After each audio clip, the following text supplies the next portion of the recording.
This is the Hereditary Neuropathy Foundation's Thrive Summit 2022. My name is Susie Touchinsky, and we're here to talk about the topic of driving. Driving is something that we all enjoy, and here in America, it is seen as a rite of passage. We equate driving to freedom, travel, and exploration. It connects us to the places we want to go, to the things we want to do, to the people we want to see, and most importantly, to the person we want to be. Driving is more than just a mundane activity. It provides us with opportunities and choices in our everyday life. But there are times when an injury or illness can interrupt the skills we need for driving, which leaves us worried about those skills and our safety. There are all types of injuries or illness, like a stroke, or a person experiencing peripheral neuropathy, or losing the use of an arm or a leg, that might stop us in our tracks. But I'm here to tell you that all is not lost. There are options out there, and there is hope. There are people who can help. My name is Susie Touchinsky, and I'm an occupational therapist and certified driver rehabilitation specialist. It's my job to look at what's possible, to think about what occupies your time, and to consider how driving supports you doing what you want to do. It's my job to look for solutions, not to take the keys away or to restrict, but to balance safety and independence, to look for options, opportunities, and hope. Some might say we are the world's best kept secret. What are driving rehab specialists? Why don't I know about you? I hear that a lot. I mean, who knew that somebody like me existed? But I'm telling you, we are out there and we are ready to help. So, who is a driver rehabilitation specialist? Well, I'm a medical professional. I'm actually an occupational therapist, and I've pursued advanced training in driver rehabilitation. It's my job to understand your injury or illness and to help consider solutions or options for making it safer for you to move around your community. The first step in the process is to meet with your certified driver rehabilitation specialist for initial evaluation. Now, in my private practice, this evaluation is completed in the comfort of your own home. I will come out to you, sit down with you, and start by taking a look at the different skills you use for driving. I'll test your vision, make sure you meet the state requirements for that, and then take a look at your strength, how you coordinate your movements, and your reaction time. We'll also take a look at sensation. And then I want to do a couple activities with you to understand how you're thinking and how you learn so that I understand you and how to structure our time together. While we're working together, I start to think about the different equipment solutions that might be needed to increase your safety. Then, after that, step 2 is to start introducing you to those different types of equipment. Let's say you're somebody who's experiencing an injury or illness that's impacting your right leg. Maybe you've had a stroke that's impacted the right side of your body. Maybe you have peripheral neuropathy that's impacting the sensation down into the foot. Maybe you've had an amputation on that side or an injury to that right leg. If you're somebody who doesn't have the use of the right leg, we might explore something like this. This is a left foot accelerator. If you're somebody who's experiencing an impact on both legs, the right and the left, or we're talking about a condition that might ultimately impact both legs, we could explore something like this. This is a hand control. There's all different types of steering devices as well. So if you're somebody who can only use one arm for steering, either the right arm or the left arm, we would explore different steering devices that might help you. We also use our time together to consider what might be needed to make it easier to get into and out of your vehicle. For some clients, we explore things like a ramp or a remote control ramp, where you'll hit a button and the door will open on your vehicle, and then a ramp will come down, allowing you to ride up into the vehicle. We might also explore things like your transfer seat for the driver's seat. Here, this client has a 6-way transfer seat that she uses a remote control to bring the seat back so that she can easily boost from her wheelchair into the driver's seat. She then uses the remote to bring herself up into the driving position. Together, we also think about things like where you will store your mobility device. How will you get it into the car? And once it's into the car, how do you get yourself into the car? Once we consider all of these different factors, step 3 is to start your training process. I like to meet with my clients to try the different equipment, and then once they find the right fit, we begin training. In most states, the training process will be used to help the driver become proficient and confident with the adaptive equipment, while also preparing the driver to pass the medical driver's test. Many states provide special permission to drivers on their driver's license to use adaptive equipment. This special permission or code means that the driver is okay to use the prescribed adaptive equipment. As each state is different, my advice to you is not to worry about the state licensing process. This is something that your skilled driver rehabilitation specialist will know and will be able to help you work through. But just know that this is a step in the process. After you've done your evaluation, we've picked out your equipment, you've done your training, you've passed and updated your driver's license, step 4 is for us to provide you with an adaptive equipment prescription. This prescription includes the specific equipment that you like and have you learned to use. This prescription is provided to the vendor of your choice, and the specialist helps to coordinate your installation into your vehicle.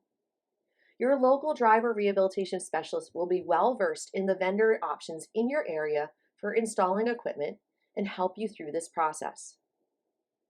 The last step is for us to meet with you to complete what's called a final fitting. During the final fitting, we come to you, take a look at how you're doing using your own adaptive equipment in your own vehicle, and you'll take us for a drive. This is one of my favorite steps in the process. I love working with my clients and seeing them achieve their independence in their own vehicle with their own adaptive equipment.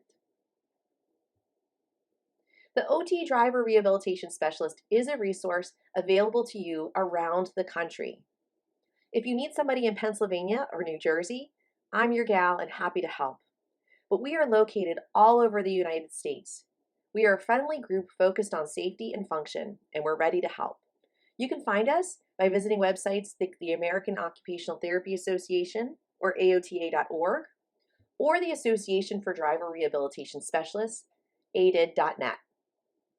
Let's take a moment now and go through some commonly asked questions. So many times, if there's been an injury or an illness and someone's wondering if they can be safe to drive again, they'll ask me, where do I start? My recommendation is that you start by talking to your doctor about your readiness. Once the doctor feels like you've achieved, you've maximized your recovery, you've maximized your regain of any loss, that's when we connect with the driving rehab specialist. My recommendation is to connect with the driving specialist and start by having a conversation. It will be your specialist's job to kind of screen you, make sure that you're ready and a good fit for the program. All right, the next question I commonly get is, how do I know if I've got the right specialist for me? So in the world of driving rehab, there are different specialists with different backgrounds, but you want to ask that specialist, what their background is, what type of equipment they have. You want to explain to them what your condition is so that they can help to understand what it is that you need and anticipate what you're going to end up using to drive. So for example, in my practice, clients need to be able to transfer into a vehicle. Here's a picture of Dave on this slide, and he's sitting in his power chair. He's sitting in front of his Dodge van that he ultimately had modified with a remote ramp and remote door opening and a transfer seat. But to work with me, Dave needed to be able to transfer into my driving rehab vehicle. And he was able to do this with the sliding board. That's something that's important for us to understand when we work together is, will you be able to get into the driving rehab specialist vehicle to complete your training? You also want to have an understanding of kind of things like the expenses around driving rehab, the wait time, how long the driving specialist wait list is, and their experience with working with your state licensing administration. Now, the next most common question I get is, if my vehicle is modified, can my family still drive it? And the answer is absolutely. So in most cases, if we're talking about low-tech solutions, and low-tech solutions include the things that I've shown you today. So hand controls, a left foot accelerator. With those different pieces of equipment, there is a way to turn them off or to remove a pedal block so that the car can be driven using what's called the original equipment, the OEM equipment. It's important that when you're trained to use adaptive equipment, that only you use that equipment. And so if you were going to take your car in for an oil change or have a valet drive it or have another family member drive your vehicle, you would want to turn off that adaptive equipment or disengage it so that your family could drive using the original OEM equipment of the vehicle. I'll say the final question I tend to get is, how long is the process? And the process can really vary based on the state that you live in. So, for example, here in Pennsylvania, the adaptive equipment process, working with a driving specialist, as well as working through the state to get your license updated, and then working with the vendor to have the equipment installed in your car and the final fitting, that may take a couple of months, anywhere from 4 to 8 weeks. And that's going to vary based on your state. And keep in mind, while it might take 4 to 8 weeks for this whole process, there is a lot of wait time in between. So for example, when I see somebody, we start with the evaluation. From there, I can kind of gauge how much training somebody's going to need, and then initiate the PennDOT relicensing process based on that. When we're waiting on our state licensing administration, there's a little bit of a pause. And so I usually pause the training. And then once we hear back from them, start up the training again so that you are working efficiently with your training and having that completed close to when you're taking your driver's test. But I guess in a nutshell, while it's kind of a 2-month process and you should plan on that, it might only include, 4 or 5 training sessions with the driving specialist. And that comes to another great question, how much training will I need? So the training is definitely based on each individual. People who have experience driving heavy machinery or a lot of different vehicles tend to pick up adaptive equipment training very quickly. But while you can pick it up quickly, our job as driving rehab specialists is to still make sure that you have the confidence and the skill to efficiently use that equipment no matter what your environment is. So I'll tell you, typically I tell people it can take anywhere from about 3 to 8 hours of training. And I like to work with people if they're able to tolerate it for about a 2-hour training session so that we can get them ready at a time, in 2-hour chunks. What I found is if you can tolerate an hour and a half to 2 hours of training, that your training time tends to be cut down overall. So just a few things to consider, but when you talk to the driving specialist, they will tell you that it is individualized, to each person, and that we tend to make that decision about training after we've done the initial evaluation, so that we can guide that decision for you. It's been my great pleasure to communicate and talk with you guys today. If you have any questions, please don't hesitate to reach out to me. Email is always a great way to reach me. My email is Susie, Susie, at adaptivemobility.com. I'm a driver rehabilitation specialist in the Pennsylvania and New Jersey area. But if you live outside this area and need help finding someone, please don't hesitate to reach out. It's my goal to help drivers connect with the resources that they need. Have a really great day and take care.